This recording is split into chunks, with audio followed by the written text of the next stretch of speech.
कहानी शुरू करते हैं। बहुत पुराने समय की बात है। किसी गांव में एक किसान था। उसकी एक बेटी थी, खूब चालाक, खूब चतुर, और नाम था चंपाकली। एक दिन किसान अपने खेत की गुड़ाई कर रहा था। अचानक उसकी कुदाल किसी ठोस चीज से टकराई। किसान को समझ नहीं आया कि वह क्या चीज है। उसने उस चीज को उठाया, झाड़ा, पोछा, अच्छे से साफ किया तो समझ आया कि यह ठोस चीज सोने की बनी एक औखल है। किसान बड़ा ही भोला भाला था और साथ ही स्वामी भक्त भी था। उसने सोचा, ऐसी कीमती चीज तो बस राजा के राजमहल में होनी चाहिए। इसका मेरी झोंपड़ी में क्या काम। मैं यह राजा साहब को भेंट कर दूंगा, शायद बदले में मुझे कुछ धन मिल जाए। ओखल लिए जब वह घर आया तो सबसे पहले उसे चंपाकली दिखाई पड़ गई। किसान ने उससे सब हाल कह सुनाया कि वह राजा के दरबार में क्यों जा रहा है, और वह ओखल भी दिखाई। पिता की बात सुनते ही वह बोली, पिताजी, पहले आप मेरी बात सुनिए। इसमें कोई शक नहीं कि यह ओखल बहुत ही खूबसूरत है, पर अमीर लोग बहुत ही नकचढ़े होते हैं। राजा इसमें जरूर कोई न कोई खोट निकालेंगे। हो सकता है आपको लेने के देने पड़ जाएं। जरा बताना तो इसमें क्या खोट है। किसान ने चिढ़ते हुए अपनी बेटी से पूछा, भला इतनी खूबसूरत ओखल में राजा साहब क्या कमी ढूंढ पाएंगे। चंपाकली बोली, देखना पिताजी, महाराज जरूर कहेंगे, देखने में है कमाल, खूबसूरत बड़ी है ये औखल, पर बताओ तो ए मूर्ख इंसान, किधर गया इसका मूसल। किसान ने अपने कंधे उचकाए और कहा, हमारा राजा ऐसा कभी नहीं बोलेगा। अरे तुम क्या राजा को अपनी तरह बेअकल समझती हो। ऐसा कहकर किसान ने ओखली को एक थैले में डाला और चल पड़ा राजमहल की ओर। राजमहल में पहुंचकर पहरेदारों ने उसे रोका, लेकिन जब उसने राजा जी को उपहार देने की बात कही तो उसे दरबार में पहुंचा दिया गया। दरबार में किसान ने राजा से कहा, अन्नदाता, मुझे अपने खेत में गुड़ाई करते समय यह ठोस सोने की सुंदर ओखल मिली है, और मेरा मानना यह है कि ऐसी सुंदर चीज आपके राजमहल में ही अच्छी लगेगी, इसलिए मैं यह आपको भेंट करना चाहता हूँ। आप मना मत करिएगा। राजा ने ओखल हाथ में पकड़ी, फिर अपना सिर हिलाते हुए बोले, देखने में है कमाल, खूबसूरत बड़ी है यह ओखल, पर बताओ ए किसान, किधर गया इसका मूसल। हूबहू चंपाकली के ही शब्द राजा ने दोहरा दिए। बस किसान को मूर्ख इंसान नहीं कहा, क्योंकि राजा की भाषा में एक मर्यादा होती है। किसान अपने पर काबू नहीं रख सका। अपने माथे पर हाथ मारते हुए उसने कहा, हे भगवान, बिल्कुल वही शब्द, उसने भी तो यही कहा था। किसने यही कहा था। राजा ने उत्सुकता दिखाई। गलती माफ करे सरकार, किसान बोला, मेरी बेटी चंपाकली ने कहा था कि राजा साहब ऐसा ही कहेंगे। आपने एकदम वही कहा है। मैंने तो उसकी बात एक कान से सुनकर दूसरे कान से निकाल दी थी। ऐसा लगता है कि तुम्हारी बेटी बहुत चालाक है, राजा ने कहा। मैं उसे परखना चाहता हूँ कि आखिर वह कितनी चतुर है। फिर राजा ने एक मुट्ठी भर कपास की पुड़िया मंगवाई और उसे किसान को देते हुए बोले, यह कपास अपनी बेटी के पास ले जाओ और उससे कहो कि मेरी पूरी सैनिकों की टुकड़ी के लिए इस कपास से कमीज काट कर, बुनकर और सिलकर भेज दे। सारी कमीजें जल्द से जल्द पूरी फौज के लिए तैयार हो जानी चाहिए। यह सुनकर किसान को काटो तो खून नहीं, पर वह करता भी क्या। राजा से जुबान दराजी तो नहीं कर सकता था, सो उसने चुपचाप कपास की पुड़िया उठाई, राजा को सलाम ठोका और घर की तरफ चल पड़ा। ओखली के बदले किसी उपहार की आशा तो बेकार ही थी, सजा नहीं मिली यही बहुत था। गिरते पड़ते किसान अपने घर पहुंचा और अपनी बेटी से बोला, बेटी चंपाकली, तुम्हारे बुरे दिन आ गए। ऐसा कहकर उसने कपास की पुड़िया उसे पकड़ा दी और सारी बात उसे बता दी। पिताजी, आप तो बेबात ही घबरा जाते हैं, थोड़ा मुझे सोचने तो दो कि मुझे क्या करना है। चंपाकली ने कपास की पुड़िया ली और उसमें से कपास निकालकर पटक पटक कर झाड़ने लगी। कपास चाहे कितनी भी कुशलता से साफ की जाए, पर बीज अलग करना बहुत ही मुश्किल होता है। एक आध बीज बिलौना उसमें छूट ही जाता है। इस समय भी कपास में से 2 बीज नीचे गिर पड़े। चंपाकली ने उसे उठा लिया और अपने पिता से बोली, पिताजी, आप सीधे महल जाइए और राजा से मेरा संदेशा कहिए। मुझे उनकी चुनौती स्वीकार है, बस मुश्किल यह है कि मेरे पास चरखा और करगा नहीं है। मैं सूत कैसे काटूंगी और कपड़ा कैसे बुनूंगी। इन बीजों के खोल से वो चरखा और करगा बनवा कर भेज दें। जैसे ही वे दोनों चीज बनवा देंगे, मैं उनका काम कर दूंगी। सारी सेना के लिए कमीज बना कर दूंगी। इतना कहकर उसने दोनों बिनौले अपने पिता को पकड़ा दिए। बेचारे किसान की राज दरबार में जाने की हिम्मत नहीं हो रही थी, पर चंपाकली तो जैसे उसके पीछे ही पड़ गई। झक मारकर वह राज दरबार में पहुंचा। किसान की बातें और चंपाकली की मांग जानकर राजा की समझ में आ गया कि चंपाकली बहुत ही चालाक और बुद्धिमान है। उसने किसान से कहा, तुम्हारी बेटी तो बहुत चतुर है, मैं उससे मिलना चाहता हूँ। उसे तुम राजमहल लेकर आओ, मैं उससे बात करना चाहता हूँ। पर एक बात याद रखना, जब वह राजमहल में आए तो ना तो कपड़े पहनकर आए और ना ही बिना कपड़ों के, ना ही वो भूखी आए और ना ही भरे पेट, न तो घोड़े से आए, ना ही किसी और सवारी से, और ना ही पैदल चलकर आए, ना ही दिन में आए और ना ही रात में। अब अगर वह इन शर्तों को पूरा किए बिना राजमहल में आई तो याद रखना, मैं तुम दोनों बाप बेटी का सर कलम करवा दूंगा। मेरी आज्ञा का हर हाल में पालन होना चाहिए। किसान बेचारा बड़े टूटे मन से घर लौटा। मौत उसकी आंखों के सामने नाच रही थी। जब चंपाकली ने पूरी बातें सुनी तो वह बड़ी बेफिक्री से बोली, पिताजी, आप मुझ पर छोड़ दीजिए, मैं सब संभाल लूंगी। आप बस मेरे लिए एक मछली पकड़ने का जाल ले आइए। अगले दिन चंपाकली बड़ी सुबह ही उठ गई। उसने अपने को जाल में लपेट लिया। इस प्रकार वह न तो नंगी रही और न ही उसने कपड़े पहने। 2 मुट्ठी चवे न खाया, न पेट भरा, न भूखी ही रही। एक बकरी को बाड़े से निकाला और उसकी पीठ पर एक गद्दी रखकर उस पर बैठ गई, और इस तरह बैठी कि एक पैर जमीन में लगा रहे और एक पैर ऊपर उठा रहे। इस प्रकार न तो वह सवारी से थी, न ही किसी घोड़े पर थी और न ही पैदल जा रही थी। इस रूप में वह शाम के झुटपुटे में राजमहल पहुंच गई, जब न दिन था और न ही रात ढली थी। महल के पहरेदारों ने उसे पागल समझकर रोकना चाहा, पर जब उन्हें मालूम हुआ कि यह राजा के हुक्म से ही इस तरह आई है तो उसे तुरंत भीतर तक पहुंचा दिया गया। राजा के सम्मुख पहुंचकर चंपाकली बोली, महाराज, आपकी आज्ञा के मुताबिक मैं आपके सामने हाजिर हो गई हूँ। चंपाकली को देखते ही राजा बेहताशा हंस पड़े और बोले, चतुर चंपाकली, तुम तो बिल्कुल वैसी लड़की हो जिसकी मुझे तलाश थी। मैं तुमसे ही शादी करूंगा और तुम्हें अपनी रानी बनाऊंगा। बस एक शर्त तुम्हें माननी होगी कि तुम राज्य के मामलों में कभी दखल नहीं दोगी। बोलो, क्या तुम्हें मंजूर है?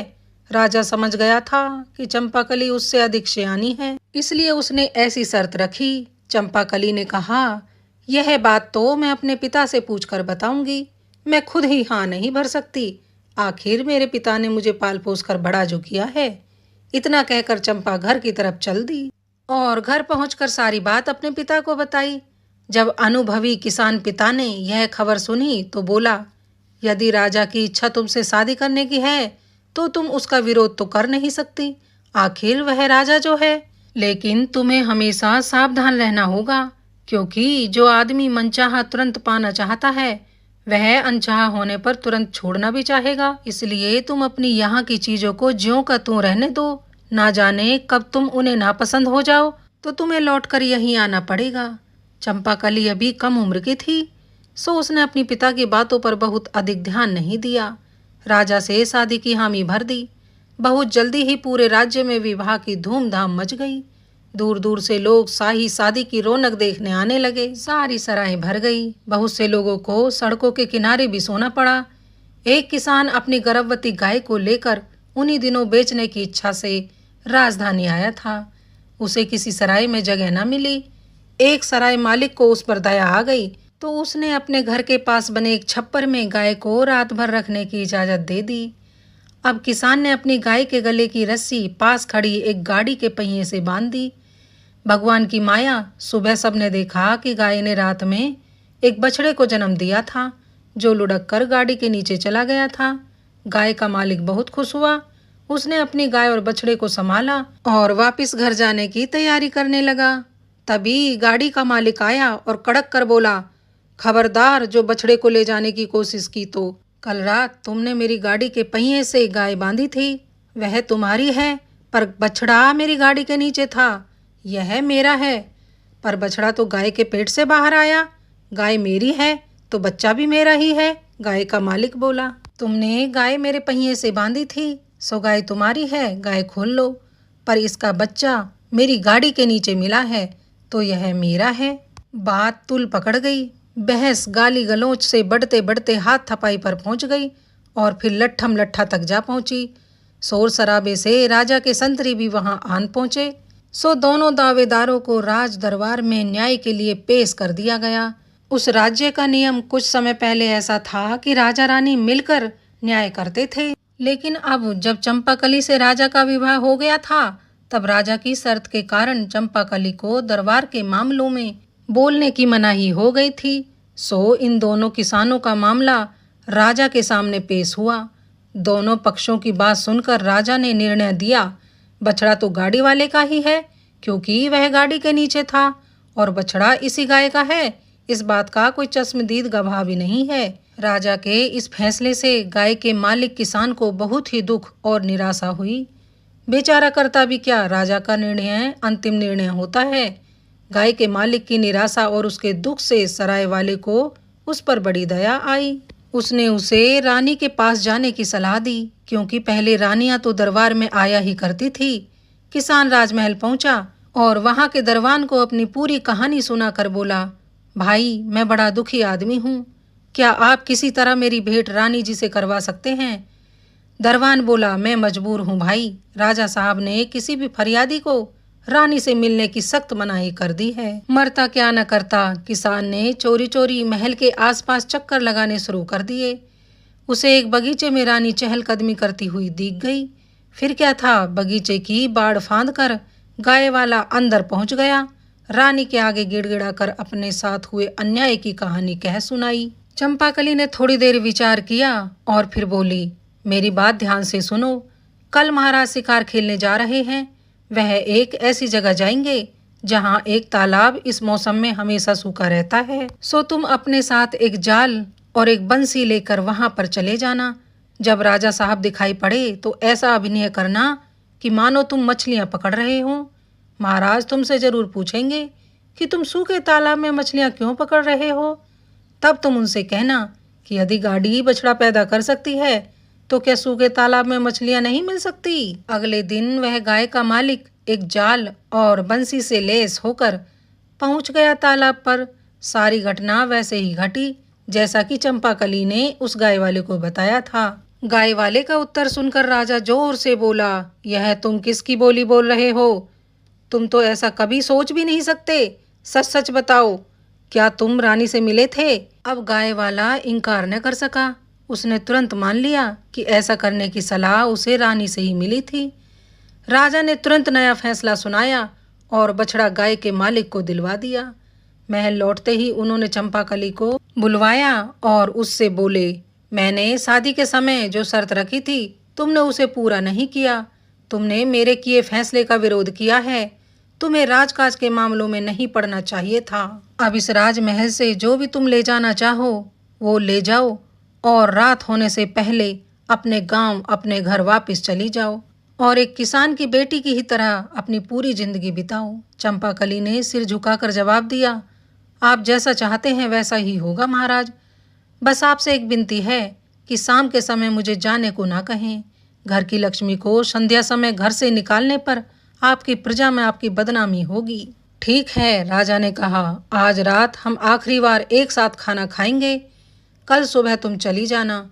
अब चतुर चंपाकली रसोई में गई और रसोइये को तुरंत तला भुना स्वादिष्ट और गरिष्ठ व्यंजन बनाने को कह दिया। भोजन के साथ पीने के लिए स्वादिष्ट और कीमती मंदिरा भी निकलवाई। सुस्वाद भोजन खाया भी अधिक जाता है और उसके बाद आलस्य भी अधिक आता है। राजा के मन में कुछ खिन्न तो था ही, सो मंदिरा भी कुछ अधिक ही पी ली। परिणाम यह हुआ कि खाना खत्म होते होते आलस्य और निंद्रा में ऐसे डूबे कि अपनी कुर्सी पर ही ढेर हो गए। रानी चंपाकली ने सेवकों को आज्ञा दी, महाराज को कुर्सी समेत उठाएं और बिना ना नुकर किए जैसा कहा जाए वैसा करते चलें, वरना परिणाम अच्छा नहीं होगा। वह महल से निकली और राजधानी के रास्तों से होती हुई देर रात अपने घर जा पहुंची। घर पहुंचकर उसने आवाज लगाई, पिताजी दरवाजा खोलिए, आपकी बेटी आई है। बेटी की आवाज सुनकर वृद्ध पिता दौड़कर खिड़की के पास आया और बोला, इतनी रात गए आई है बिटिया, मैंने तो पहले ही कहा था ऐसे आदमी का कोई भरोसा नहीं है। तुम्हारा कमरा वैसा का वैसा ही है। आओ बेटी, पिताजी जल्दी दरवाजा खोलिए, बातें तो हम बाद में भी कर लेंगे। चंपाकली बोली। किसान ने जल्दी से दरवाजा खोला तो देखा कि नौकर राजा साहब को कुर्सी के साथ लिए खड़ा है।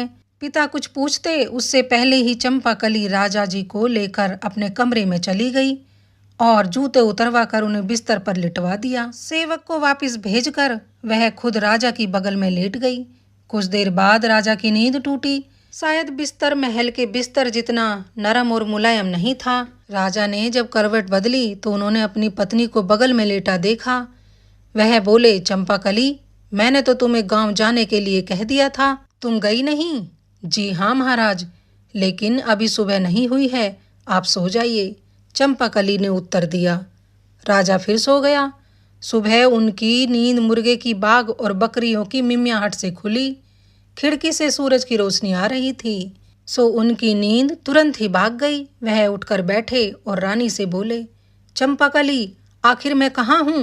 चंपाकली बोली, महाराज, आपने ही तो कहा था कि जो वस्तु तुम्हें महल में प्रिय हो वह तुम अपने साथ ले जा सकती हो। तो मैं आपको लेकर सुबह सुबह अपने घर आ गई हूँ, क्योंकि महल में मेरे सबसे प्रिय आप ही हैं। अब मैं आपके साथ यहीं रहूंगी। राजा दिल खोलकर हंसा और फिर चंपाकली को गले लगा लिया और चंपाकली से माफी मांगकर राजा चंपाकली को लेकर महल लौट आए। फिर राजा चतुर चंपाकली को हर दिन अपने साथ दरबार में ले जाने लगे और हंसी खुशी अपना जीवन व्यतीत करने लगे। तो दोस्तों, आज की हमारी कहानी यहीं पर समाप्त होती है। कहानी आपको कैसी लगी कृपया कमेंट बॉक्स में ज़रूर लिखकर बताएं और अगर थोड़ी सी भी अच्छी लगी हो तो एक लाइक ज़रूर कर दें। चैनल पर पहली बार आए हैं तो चैनल को सब्सक्राइब कर लें, बेल आइकन ज़रूर दबा दें जिससे कि आने वाली वीडियोस की नोटिफिकेशन आपको मिलती रहे। दोस्तों, कहानी को पूरा देखने के लिए आप सबका तहे दिल से धन्यवाद। ऐसी ही मनोरंजक कहानी के साथ मैं सीमा यदुवंशी फिर हाजिर होंगी। राधे राधे।